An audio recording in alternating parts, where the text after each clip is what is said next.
आप सभी का स्वागत है। आज हम लोग देखेंगे शिव पुराण के एपिसोड 3। एपिसोड 2 तक हम लोग देख चुके हैं, तो आज देखेंगे एपिसोड 3। छठा अध्याय, ब्राह्मण विष्णु युद्ध। नंदीकेश्वर बोले, पूर्व काल में श्री विष्णु अपनी पत्नी श्री लक्ष्मी जी के साथ शेष शया पर शयन कर रहे थे। तब एक बार ब्राह्मण जी वहां पहुंचे और विष्णु जी को पुत्र कहकर पुकारने लगे। पुत्र उठो, मैं तुम्हारा ईश्वर तुम्हारे सामने खड़ा हूँ। यह सुनकर विष्णु जी को क्रोध आ गया। फिर भी शांत रहते हुए वे बोले, पुत्र तुम्हारा कल्याण हो, कहो अपने पिता के पास कैसे आना हुआ। यह सुनकर ब्राह्मण जी कहने लगे, मैं तुम्हारा रक्षक हूँ, सारे जगत का पितामह हूँ, सारा जगत मुझ में निवास करता है। तू मेरी नाभि कमल से प्रकट होकर मुझसे ऐसी बातें कर रहा है। इस प्रकार दोनों में विवाद होने लगा। तब वे दोनों अपने को प्रभु कहते कहते एक दूसरे का वध करने को तैयार हो गए। हंस और गरुड़ पर बैठे दोनों परस्पर युद्ध करने लगे। ब्राह्मण जी के वक्ष स्थल में विष्णु जी अनेकों अस्त्रों का प्रहार करके उन्हें व्याकुल कर दिया। इससे कुपित हो ब्राह्मण जी ने भी पलटकर भयानक प्रहार किए। उनके पारस्परिक आघातों से देवताओं में हलचल मच गई। वे घबराए और त्रिशूलधारी भगवान शिव के पास गए और उन्हें सारी व्यथा सुनाई। भगवान शिव अपनी सभा में उमा देवी सहित सिंहासन पर विराजमान थे और मंद मंद मुस्कुरा रहे थे। 7वां अध्याय, शिव निर्णय। महादेव जी बोले, पुत्र मैं जानता हूँ कि तुम ब्राह्मण और विष्णु के परस्पर युद्ध से बहुत दुखी हो। तुम डरो मत, मैं अपने गरों के साथ तुम्हारे साथ चलता हूँ। तब भगवान शिव अपने नंदी पर आरूढ़ हो देवताओं सहित युद्ध स्थल की ओर चल दिए। वहां छिपकर वे ब्राह्मण विष्णु के युद्ध को देखने लगे।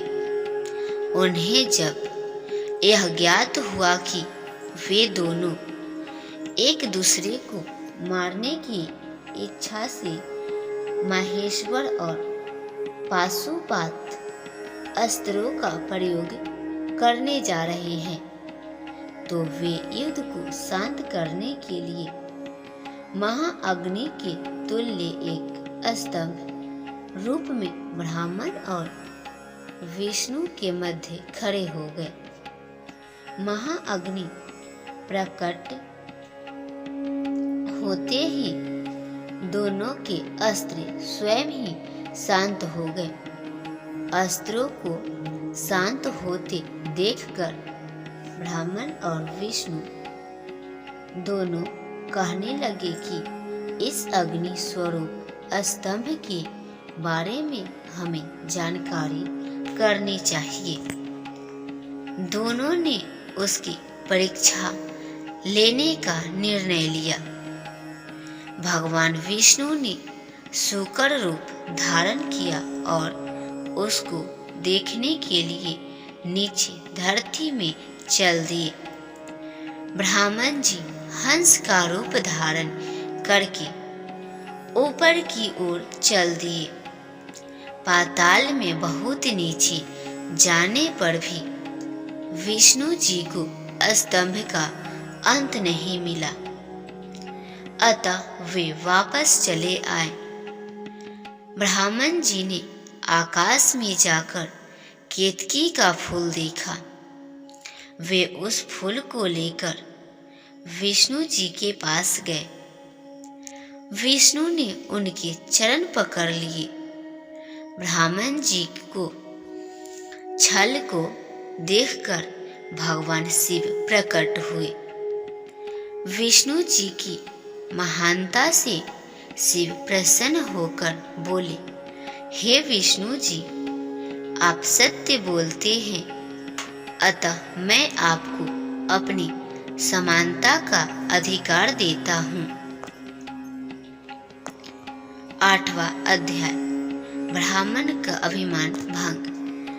नंदिकेश्वर बोले, महादेव जी ब्राह्मण जी के छल पर अत्यंत क्रोधित हुए।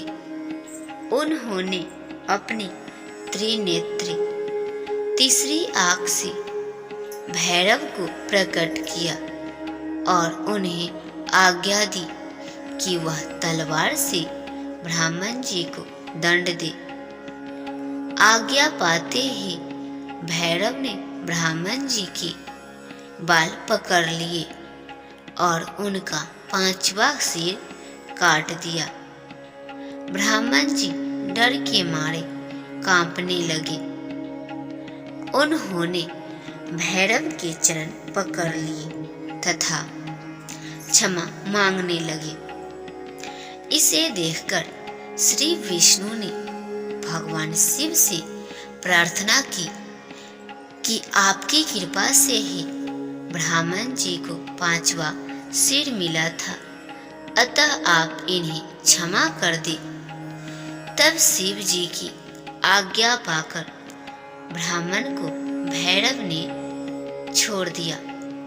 शिव जी ने कहा, तुमने प्रतिष्ठा और ईश्वरत्व को दिखाने के लिए छल किया है, इसलिए मैं तुम्हें शाप देता हूँ कि तुम सत्कार स्थान व उत्सव से विहीन रहोगे। ब्राह्मण जी को अपनी गलती का पछतावा हो चुका था। उन्होंने भगवान शिव के चरण पकड़कर क्षमा मांगी और निवेदन किया कि वे उनका 5वां सिर पुनः प्रदान करें। महादेव जी ने कहा, जगत की स्थिति को बिगड़ने से बचाने के लिए पापी को दंड अवश्य देना चाहिए ताकि लोक मर्यादा बनी रहे। मैं तुम्हें वरदान देता हूँ कि तुम गणों के आचार्य कहलाओगे और तुम्हारे बिना यज्ञ पूर्ण न होंगे। फिर उन्होंने केतकी के पुष्प से कहा, अरे दुष्ट केतकी पुष्प, अब तुम मेरी पूजा के अयोग्य रहोगे। तब केतकी पुष्प बहुत दुखी हुआ और उनके चरणों में गिरकर माफी मांगने लगा। तब महादेव जी ने कहा, मेरा वचन तो झूठा नहीं हो सकता, इसलिए तू मेरे भक्तों के योग्य होगा। इस प्रकार तेरा जन्म सफल हो जाएगा।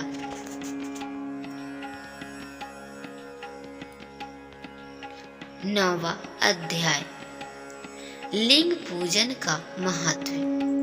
नंदिकेश्वर कहते हैं, ब्राह्मण और विष्णु भगवान शिव को प्रणाम कर चुपचाप उनके दाएं बाएं भाग में खड़े हो गए। उन्होंने पूजनीय महादेव जी को श्रेष्ठ आसन पर बैठाकर पवित्र वस्तुओं से उनका पूजन किया। दीर्घकाल तक स्थिर रहने वाली वस्तुओं को पुष्प वस्तु तथा अल्पकाल तक टिकने वाली वस्तुओं को प्राकृतिक वस्तु कहते हैं।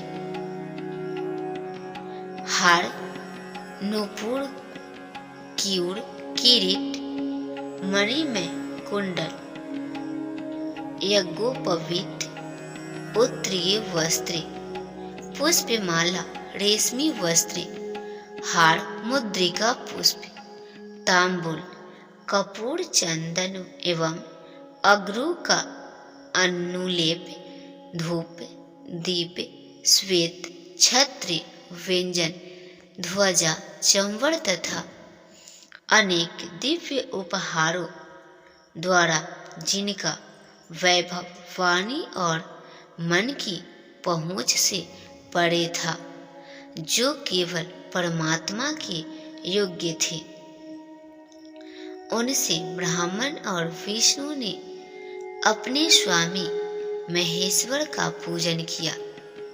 इससे प्रसन्न होकर भगवान शिव ने दोनों देवताओं से मुस्कुराकर कहा, पुत्रों, आज तुम्हारे द्वारा की गई पूजा से मैं बहुत प्रसन्न हूँ। इसी कारण यह दिन परम पवित्र और महान होगा। यह तिथि शिवरात्रि के नाम से प्रसिद्ध होगी और मुझे परम प्रिय होगी। इस दिन जो मनुष्य मेरे लिंग अर्थात निराकार रूप की या मेरी मूर्ति अर्थात साकार रूप की दिन रात निराहार रहकर अपनी शक्ति के अनुसार निश्चल भाव से यथोचित पूजा करेगा, वह मेरा परम प्रिय भक्त होगा। पूरे वर्ष भर निरंतर मेरी पूजा करने पर जो फल मिलता है, वह फल शिवरात्रि को मेरा पूजन करके मनुष्य तत्काल प्राप्त कर लेता है। जैसे पूर्ण चंद्रमा का उदय समुद्र की वृद्धि का अवसर है, उसी प्रकार शिवरात्रि की तिथि मेरे धर्म की वृद्धि का समय है। इस तिथि को मेरी स्थापना का मंगलमय उत्सव होना चाहिए। मैं मार्गशीर्ष मास में आर्द्र नक्षत्र से युक्त पूर्णमासी या प्रतिपदा को ज्योतिर्मय स्तंभ के रूप में प्रकट हुआ था। इस दिन जो भी मनुष्य पार्वती सहित मेरा दर्शन करता है अथवा मेरी मूर्ति या लिंग की झांकी निकालता है, वह मेरे लिए कार्तिक के से भी अधिक अप्रिय है। इस शुभ दिन मेरे दर्शन मात्र से पूरा फल प्राप्त होता है।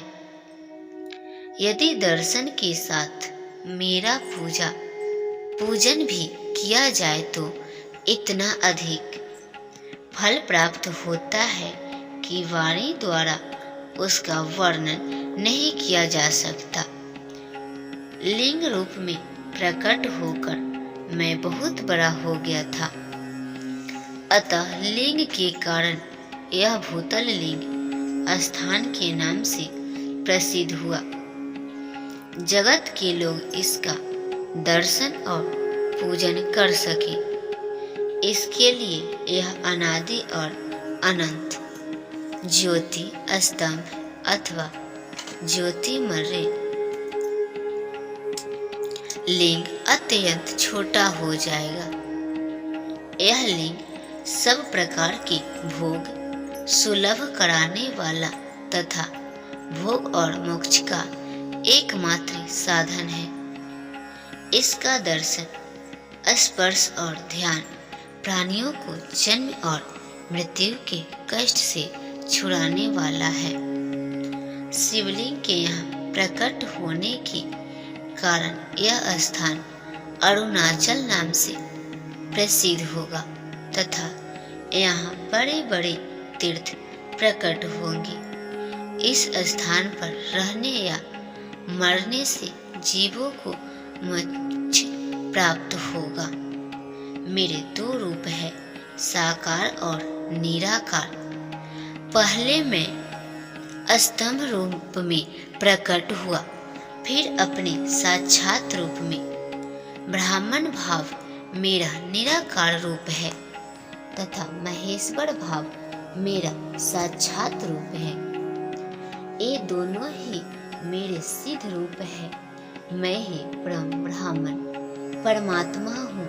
जीवों पर अनुग्रह करना मेरा कार्य है। मैं जगत की वृद्धि करने वाला होने के कारण ब्राह्मण कहलाता हूँ।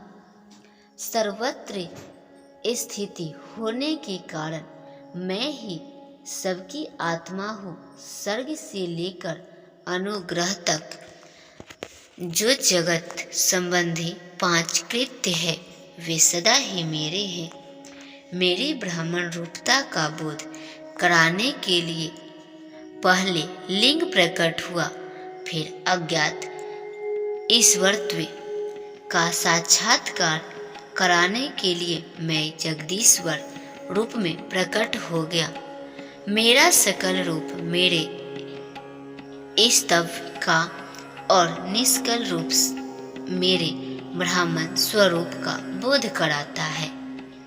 मेरा लिंग मेरा स्वरूप है और मेरे सामीप्य की प्राप्ति कराने वाला है। मेरे लिंग की स्थापना करने वाले मेरे उपासक और को मेरी समानता की प्राप्ति हो जाती है तथा मेरे साथ एकत्व का अनुभव करता हुआ संसार सागर से मुक्त हो जाता है।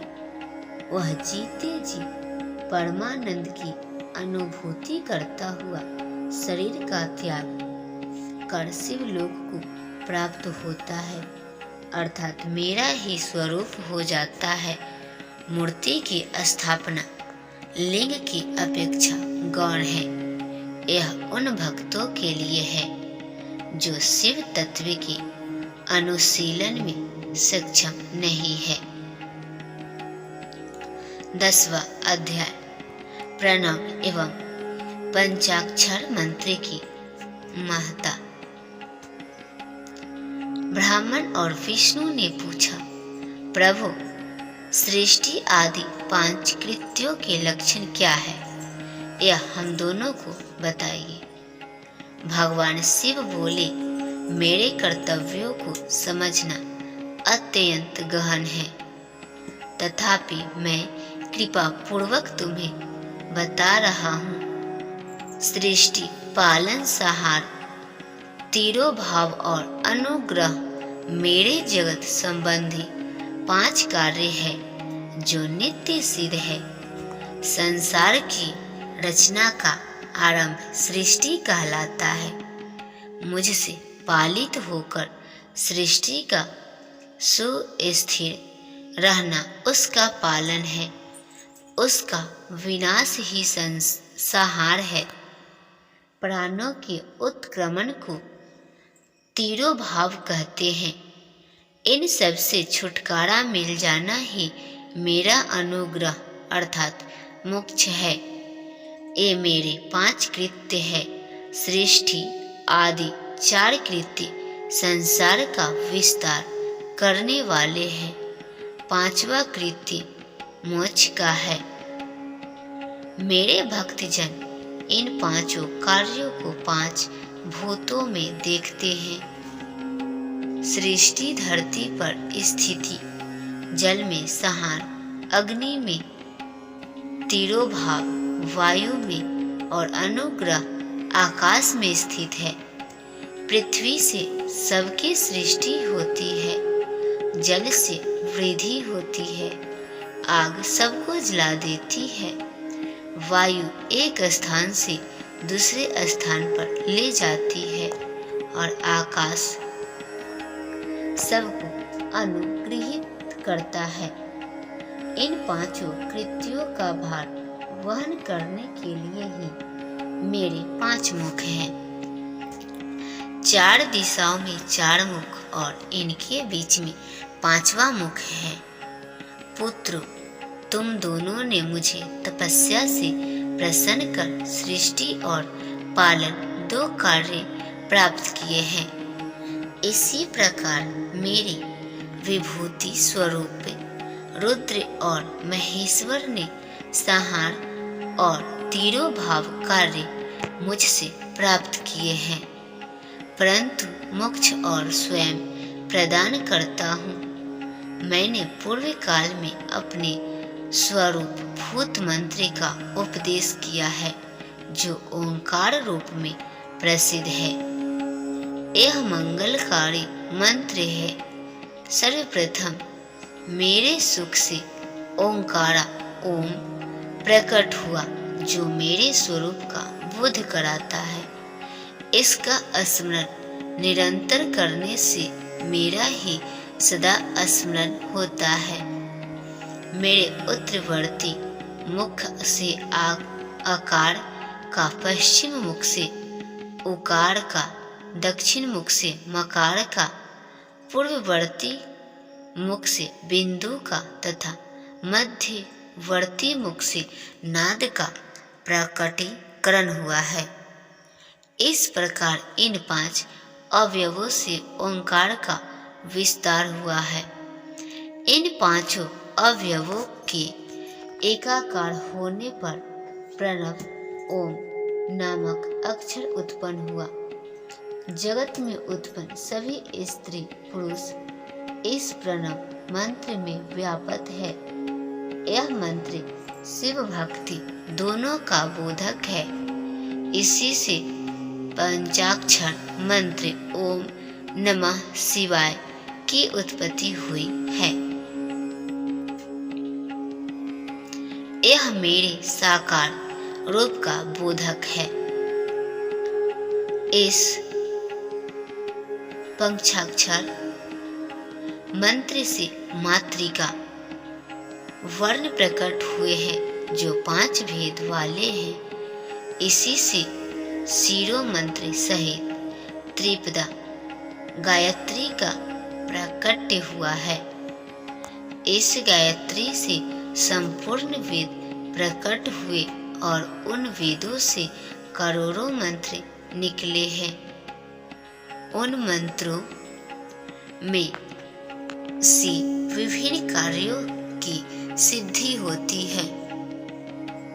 इस पंचाक्षर प्रणव मंत्र से सभी मनोरथ पूर्ण होते हैं। इस मंत्र से भोग और मोक्ष दोनों प्राप्त होते हैं।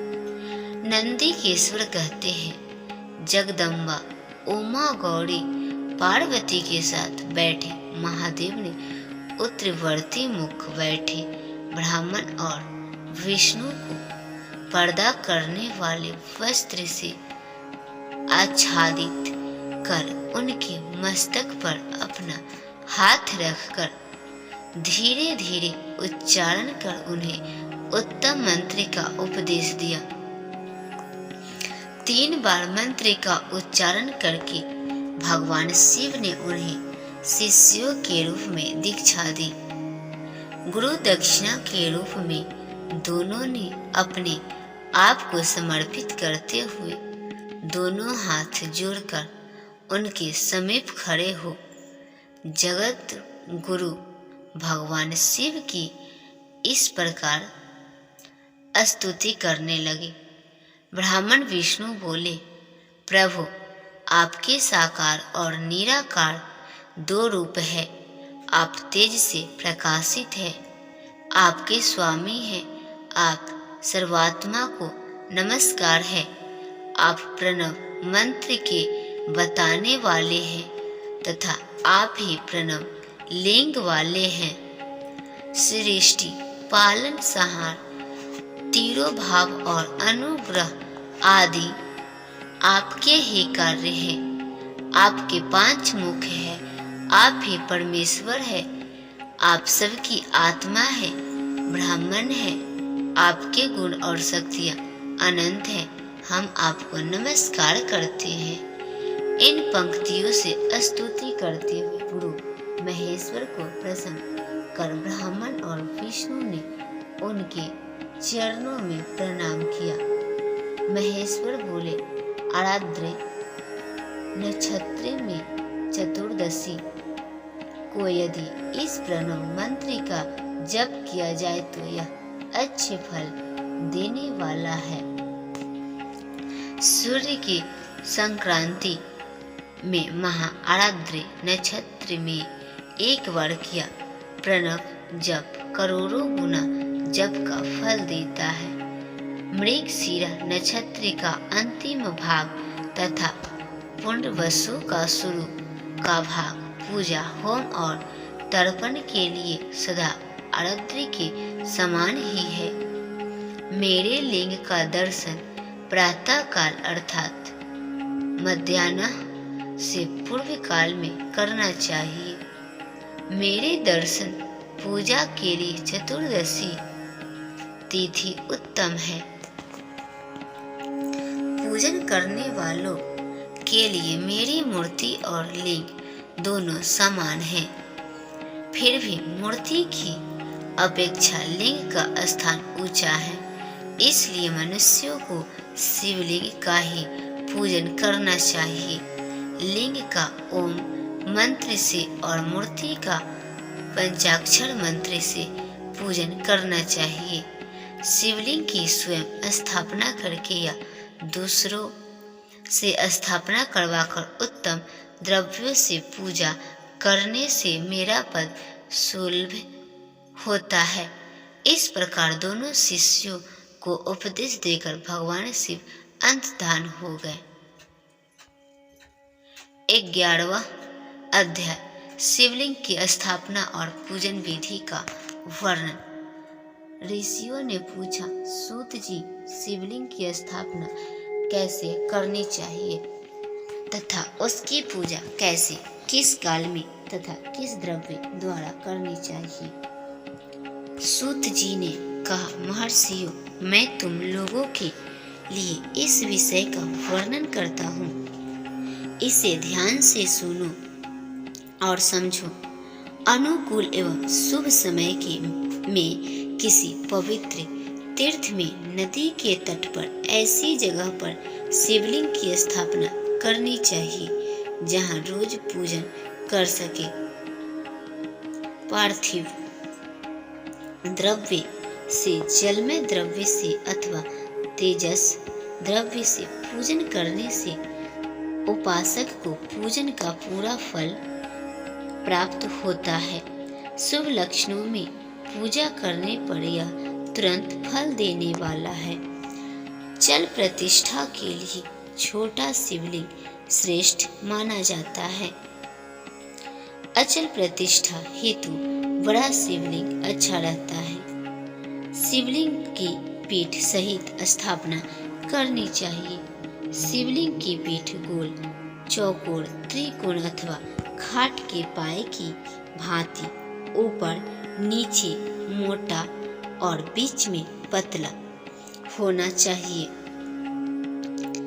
ऐसा लिंग पीठ महान फल देने वाला होता है। पहले मिट्टी अथवा लोहे से शिवलिंग का निर्माण करना चाहिए। जिस द्रव्य से लिंग का निर्माण हो उसी से उसका पीठ बनाना चाहिए। यही अचल प्रतिष्ठा वाले शिवलिंग की विशेषता है। चल प्रतिष्ठा वाले शिवलिंग में लिंग व प्रतिष्ठा एक ही तत्व से बनानी चाहिए। लिंग की लंबाई स्थापना करने वाले मनुष्य के 12 अंगुल के बराबर होना चाहिए। इससे कम होने पर फल भी कम प्राप्त होता है, परंतु 12 अंगुल से लंबाई अधिक भी हो सकती है। चल लिंग में लंबाई स्थापना करने वाले के 1 अंगुल के बराबर होनी चाहिए। उससे काम नहीं। यजमान को चाहिए कि पहले वह शिल्प शास्त्र के अनुसार देवालय बनवाए तथा उसमें सभी देवगणों की मूर्ति स्थापित करे। देवालय का गर्भगृह सुंदर, सुदृढ़ और स्वच्छ होना चाहिए। उसमें पूर्व और पश्चिम में 2 मुख्य द्वार हो जहाँ शिवलिंग की स्थापना करनी हो। उस स्थान के गर्त में नीलम, लाल, वैदुर्य, श्याम, मरकत, मोती, मूंगा, गोमेद और हीरा इन 9 रत्नों को वैदिक मंत्रों के साथ छोड़े। 5 वैदिक मंत्रों द्वारा 5 स्थानों से पूजन करके अग्नि में आहुति दे और परिवार सहित मेरी पूजा करके आचार्य को धन से तथा भाई बंधुओं को मनचाही वस्तुएं से संतुष्ट करे। याचकों को सुवर्ण गृह एवं भू संपत्ति तथा गाय आदि प्रदान करे। स्थावर जंगम सभी जीवों को यत्न पूर्वक संतुष्ट कर एक गड्ढे में सुवर्ण तथा 9 प्रकार के रत्न भरकर वैदिक मंत्रों का उच्चारण करके परम कल्याणकारी महादेव जी का ध्यान करें। तत्पश्चात नाद घोष से युक्त महामंत्र ओम का उच्चारण करके गड्ढे में पीठ युक्त शिवलिंग की स्थापना करे। वहां परम सुंदर मूर्ति की भी स्थापना करनी चाहिए तथा भूमि संस्कार की विधि जिस प्रकार शिवलिंग के लिए की गई है उसी प्रकार मूर्ति की प्रतिष्ठा भी करनी चाहिए। मूर्ति की स्थापना अर्थात प्रतिष्ठा पंचाक्षर मंत्र से करनी चाहिए। मूर्ति को बाहर से भी लिया जा सकता है परंतु वह साधु पुरुषों द्वारा पूजित हो। इस प्रकार शिवलिंग व मूर्ति द्वारा की गई महादेव जी की पूजा शिव पद प्रदान करने वाली है। स्थावर और जंगम से लिंग भी 2 तरह का हो गया है। वृक्ष लता आदि को स्थावर लिंग कहते हैं और कृमि कीट आदि को जंगम लिंग। स्थावर लिंग को सींचना चाहिए तथा जंगम लिंग को आहार एवं जल देकर तृप्त करना चाहिए। यो चराचर जीवों को भगवान शंकर का प्रतीक मानकर उनका पूजन करना चाहिए। इस तरह महालिंग की स्थापना करके विविध उपचारों द्वारा उसका रोज पूजन करे तथा देवालय के पास ध्वजारोहण करे। शिवलिंग साक्षात शिव का पद प्रदान करने वाला है। आवाहन, आसन, आरघ्य, पादांग, आचमन, स्नान, वस्त्र, यज्ञोपवीत, गंध, पुष्प, धूप, दीप, नैवेद्य, तांबूल, समर्पण, निराजन, नमस्कार और विसर्जन ये 16 उपचार है। इनके द्वारा पूजन करें। इस तरह किया गया भगवान शिव का पूजन शिव पद की प्राप्ति कराने वाला है। सभी शिवलिंगों की स्थापना की उपरांत चाहे वे मनुष्य द्वारा स्थापित, ऋषियों या देवताओं द्वारा अथवा अपने आप प्रकट हुए हो, सभी का उपयुक्त विधि से पूजन करना चाहिए, तभी फल प्राप्त होता है।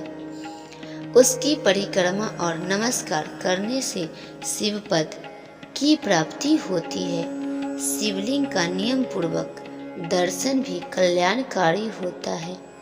मिट्टी, आटा, गाय के गोबर, फूल, कनेर, पुष्प, फल, गुड़, मक्खन, भस्म अथवा अन्न से शिवलिंग बनाकर प्रतिदिन पूजन करें तथा प्रतिदिन 10,000 प्रणव मंत्रों का जाप करें अथवा दोनों संध्याओं के समय 1 सहस्त्र प्रणव मंत्रों का जाप करें। इससे भी शिव पद की प्राप्ति होती है।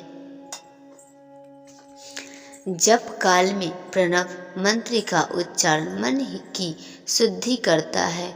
नाद और बिंदु से युक्त ओंकार को कुछ विद्वान समान प्रणव कहते हैं।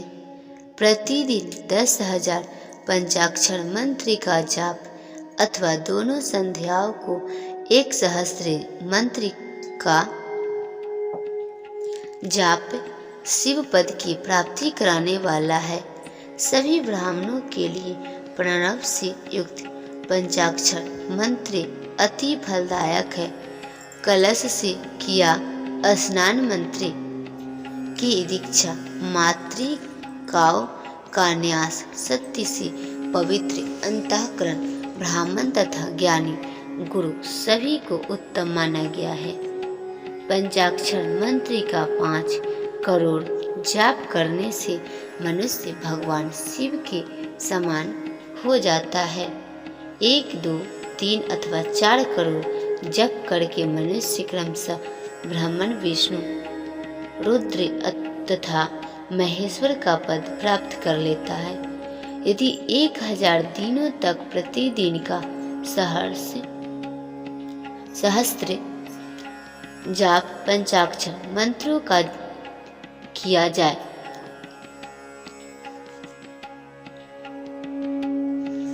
और प्रतिदिन ब्राह्मण को भोजन कराया जाए तो इससे अभीष्ट कार्य की सिद्धि होती है। ब्राह्मण को प्रतिदिन प्रातः काल 1008 बार गायत्री मंत्र का जाप करना चाहिए, क्योंकि गायत्री मंत्र शिव पद की प्राप्ति कराता है। वेद मंत्रों और वैदिक सूक्तियों का भी नियम से जाप करें। अन्य मंत्रों में जितने अक्षर है उनके उतने लाख जाप करें। इस प्रकार यथाशक्ति जाप करने वाला मनुष्य मोक्ष प्राप्ति करता है। अपनी पसंद से कोई एक मंत्र अपनाकर प्रतिदिन उसका जाप करे अथवा ओम का नित्य 1 सहस्त्र जाप करे। ऐसा करने से संपूर्ण मनोरथों की सिद्धि होती है। जो मनुष्य भगवान शिव के लिए फुलवाड़ी या बगीचे लगाता है तथा शिव मंदिर में झाड़ने बुहारने का सेवा कार्य करता है, ऐसे शिव भक्त को पुण्य कर्म की प्राप्ति होती है। अंत समय में भगवान शिव उसे मोक्ष प्रदान करते हैं। काशी में निवास करने से भी योग और मोक्ष की प्राप्ति होती है। इसीलिए आमरण भगवान शिव के क्षेत्र में निवास करना चाहिए। उस क्षेत्र में स्थित बावड़ी, तालाब, कुआं और पोखर को शिवलिंग समझकर वहां स्नान, दान और जाप करके मनुष्य भगवान शिव को प्राप्त कर लेता है। जो मनुष्य शिव के क्षेत्र में अपने किसी मृत संबंधी का दाह, दशा, मासिक श्राद्ध अथवा वार्षिक श्राद्ध करता है अथवा अपने पितरों को पिंड देता है, वह तत्काल सभी पापों से मुक्त हो जाता है और अंत में शिव पद प्राप्त करता है। लोक में अपने वर्ण के अनुसार आचरण करने व सदाचार का पालन करने से शिव पद की प्राप्ति होती है। निष्काम भाव से किया गया कार्य अभीष्ट फल देने वाला एवं शिव पद प्रदान करने वाला होता है। दिन के प्रातः, मध्याह्न और सायं 3 विभाग होते हैं। इनमें सभी को एक एक प्रकार के कर्म का प्रतिपादन करना चाहिए। प्रातः काल रोजाना दैनिक शास्त्रीय कर्म, मध्याह्न सकाम कर्म तथा सायंकाल शांति कर्म के लिए पूजन करना चाहिए। इसी प्रकार रात्रि के में 4 प्रहर होते हैं। उनमें से बीच के 2 प्रहर निशीथ काल कहलाते हैं। इसी काल में पूजा करनी चाहिए, क्योंकि यह पूजा अभीष्ट फल देने वाली है। कलि युग में कर्म द्वारा ही फल की सिद्धि होगी। इस प्रकार विधि पूर्वक और समयानुसार भगवान शिव का पूजन करने वाले मनुष्य को अपने कर्मों का पूरा फल मिलता है। ऋषियों ने कहा, सूत जी, ऐसे पुण्य क्षेत्र कौन कौन से हैं जिनका आश्रय लेकर सभी स्त्री पुरुष शिव पद को प्राप्त कर ले? कृपया कर हमें बताइए।